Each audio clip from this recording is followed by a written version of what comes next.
Hello everyone, good morning. তোমরা সবাই কেমন আছো?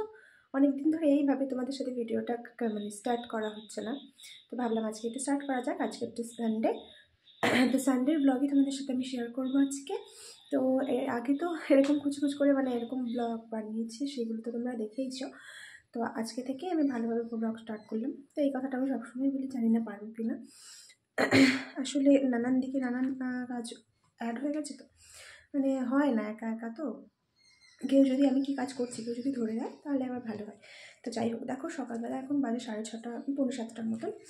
তো এখন স্নান টান সব হয়ে গেছে, কমপ্লিট হয়ে গেছে সব কাজকর্ম। আর এখন আমি আটা মাখাচ্ছি, তারাও তোমাদেরকে দেখাচ্ছি।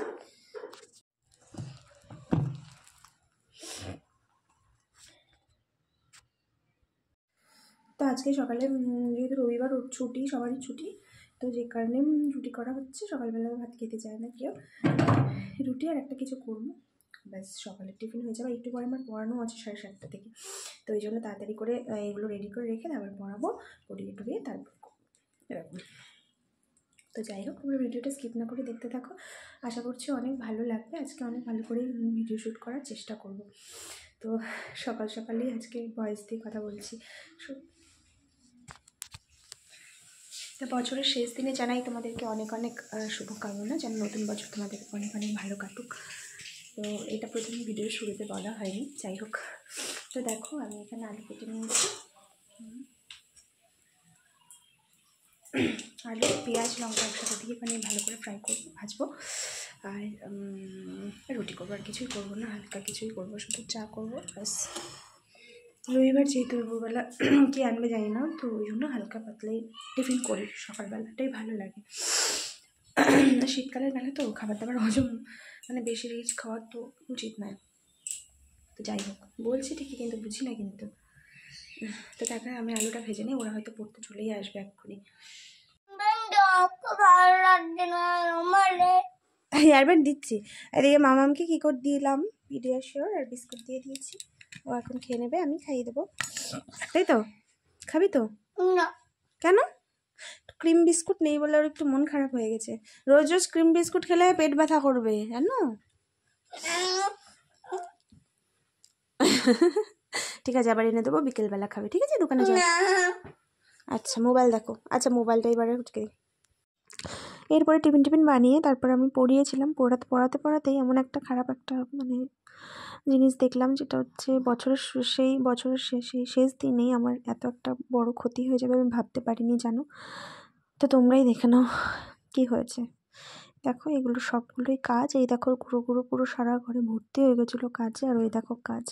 আর আমার যেই শখের ড্রেসিং টেবিলটা, আয়নাটা আমি কিনেছিলাম কদিন আগে, এই দেখো তোমাদের সাথে সেই ব্লগও আমি শেয়ার করেছিলাম। তোমরা জানো আমি কতটা এক্সাইটেড ছিলাম, নিজে কিনেছিলাম, কিন্তু ভাবতে পারিনি এইভাবে জিনিসটা আমার হাত থেকে চলে যাবে, এইভাবে নষ্ট হয়ে যাবে।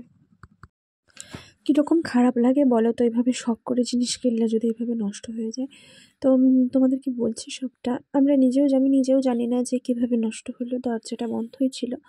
তো সেদিনকে আমার শ্বশুরমশাই ঘরে গিয়ে আমাকে ডাকছিল যে দেখ কী সর্বনাশ হয়ে গেছে। আমি বলি কী হয়েছে? আমি ছুটে পড়াতে ছুটে গিয়েছি, ওপরে গিয়ে দেখি এই অবস্থা। তো এটা তো আঠা লাগানো ছিল, জানি না ওই আঠা গলে পড়েছে না প্রেশার লাগলে, যদি প্রেশার লাগতো তাহলে তো কালকে আমি আসিনি যদিও ওই ঘরে। জানি না কীভাবে কী হলো, আমি সত্যি বুঝতেই পারছি না। মামাও তো ছিল না, আর ওর যদি ভাঙতো এই জিনিসটাও ও তো ভাঙবেই না, আর তাছাড়া ও ভাঙলে ওর গায়ে তো সব ছিটকে আসতো। ঠাকুরের ইচ্ছা সেটা তো হয়নি, তাই না?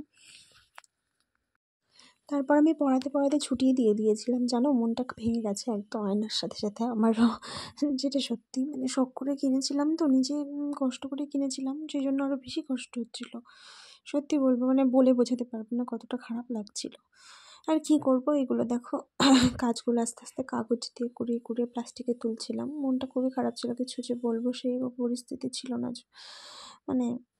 বুঝতেই তো পারছো, কী বা বলবো, এখানে বলার কিছু নেই। ঘরের একটা জিনিস ক্ষতি হলে সবারই কষ্ট হয়, আর তার মধ্যে এটা আমি খুব শখ করে কিনেছিলাম। একটা শখের জিনিসের একটা আলাদা না? কি সুন্দর আয়নাটা আমরা কী করে ভেঙে, দেখো আমার মুখটা দেখে বুঝতেই পারবে, পুরো কান্না। আমি সত্যি কিচ্ছু চুপ করেছিলাম পুরো সকালটা, এতটা মনটা খারাপ, ভেঙে গেছিলো মনটা আর কি। মনে হচ্ছে আয়নার আঠাটা খুলেই পড়ে গেছিলো। যাই হোক, কিছু একটা ভাবে হবে। তো এই দেখো আবার সেই আঠাগুলো না আবার পাথরের মধ্যেও না আটকে গিয়েছিলো, সে পাথর থেকেও তুলব খুব মানে অসুবিধা হচ্ছিলো। ওই দেখো কী করছি আমি, এই তার উপর দিয়ে কাঁচ দিয়ে ধাক্কা দিয়ে দিয়ে দিয়ে দিয়ে তারপরে সেই মানে আরেকটা কাঁচ দিয়ে আরেকটা কাজ উঠাচ্ছিলাম। অনেকটা টাইম লেগে গেছিলো এইগুলো করতে করতে আমার। তো ভালো করে পরিষ্কার করে ঝাড়টা দিয়ে মুছে তারপরে আমি নিচে চলে এসেছিলাম। মানে কী করবো, পরিষ্কার করে নিলাম। যাই হোক, আর মানে আর শখ করে এইসব জিনিস আর কিনবো না। জানি না মানে কী করে মানে ভাঙবো বলো তো। এটা কি কোনোদিনও কারোর বাড়িতে হয়েছে? কমেন্ট করে আমাকে জানাবে তো। সত্যি এমনি কি কোনোদিনও কোনো জিনিস ভেঙে যায়? সত্যি আমার ডাউট আছে। আমি কী হয়, ওই দেখো একটা সেই কাজ উঠতে চায় না, ভেতরে আঠা। তাহলে এতটা আঠা যে এরকম করে ঠেলে উঠছে না, তাহলে সেই আঠাটা কী করে উঠবে?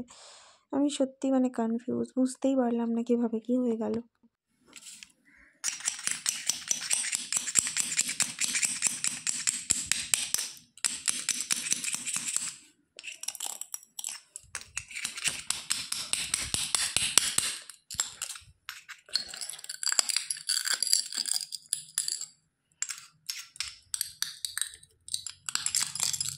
তো দেখতে পেলে কীভাবে পাথর থেকে ওই আঠা লাগানো আয়নাটা তুলতে হচ্ছে, এইভাবেই তুলেছিলাম। তো আর ওখান থেকে কী করে পড়ে গেল ভাবাই যায় না। তো যাই হোক, এইসব করেই তারপরে আমি আবার চলে গিয়েছিলাম রান্নাবান্নার দিকে। তো সকালের সমস্ত কিছু হয়ে গেছে, এবার হচ্ছে দুপুরে রান্নাবান্না বসাবো। দেখি কি আনে, এখনও বাজার যাইনি, বাজার থেকে কি আনবে। যাই হোক, একটা কিছু আনতে বলবো, কি আনে দেখি। আর রবিবার এই সপ্তাহে পুরো রিচ খাওয়া হয়েছে, মানে ননদরা ছিল, প্রত্যেক দিনই রিচ খাওয়া হয়েছে। তো আজকে একটু হালকা পাতলাই খাওয়ার ইচ্ছা হচ্ছে, জানি না কি হবে। তো দেখি কি হয়। জন্য বসে আছি, কি করব, বাজার না করলে না ঠিক রান্না কি করব সেটা বোঝা যায় না, এই জন্য বসে আছি। আর আজকে রবিবার, ওই সকালবেলাতে তাড়াহুড়োটা নেই নর্মালি, তো ওই জন্য একটু বসেই সময় কাটাচ্ছি এখন আর কি। তো যাই হোক, দেখো এই যে আরেকজন কথায় রেগে গিয়ে বসে থাকে। আমি একটুখানি ভালো লাগছিল না বলে এই সাইডে এসে শুয়েছি। কেন এই সাইডে শুলাম? আমাকে মাঝখানে শুতে হবে, এই জন্য ওর রাগ। কিন্তু ভিডিও করে নিচ্ছে।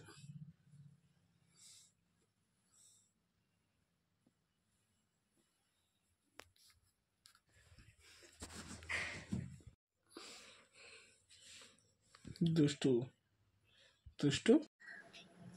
তো দুপুরবেলা খাওয়া দাওয়ার পর মামামকে ঘুম পাড়ালাম। ঘুম পাড়িয়ে তোমরা তো দেখলেই ও কীরকম করছিল। তো যাই হোক, ঘুম পাড়িয়ে তারপরে একটু নিজে শুয়েছিলাম, কিন্তু আবার একটা কাকু এলো, যে কারণে উঠে পড়লাম। কাকুর সাথে একটু কথা বলছিলাম, ওটা এখন চা করছি, চা সবাই খাবো। আর আজকে আর মানে ঘুম হলো না, কারণ কি শীতকালের বেলা তো, এই ঘুমালে আবার সন্ধে হয়ে যাবে, সে কারণে ঘুমাবো না। আর কি রান্না হয়েছিল তোমাদেরকে তো দেখাইনি। তারপর আজকে চিকেনও এনেছিলো, ফ্রাইড রাইসের জন্য সব কিছু বাজারও করে নিয়েছিল। চিকেনের ফ্রাইড রাইস করবো, তারপর তোমাদের দেখাচ্ছি। দেখলে গাজর বিনস আনা, আর চাল তো ছিল, ঘরেই থাকে।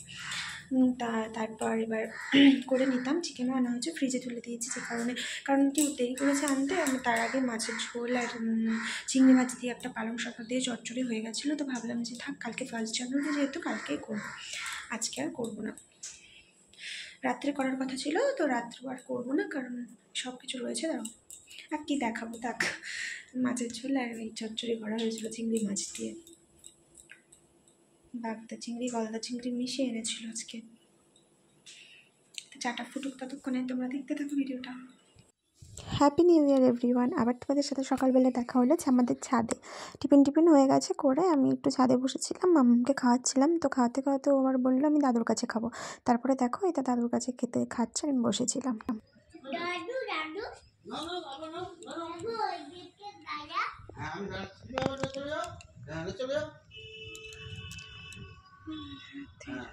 আর এবার দেখো 1 জানুয়ারি, বছরের শুরুতেই আমরা ফ্রাইড রাইস আর চিকেন কষা, আমার ফেভারিট খাবার দিয়ে স্টার্ট করলাম আজকে লাঞ্চটা হলো। এই ভিডিওটা এই পর্যন্ত, দেখা হচ্ছে নেক্সট ব্লগ। এখন টাটা।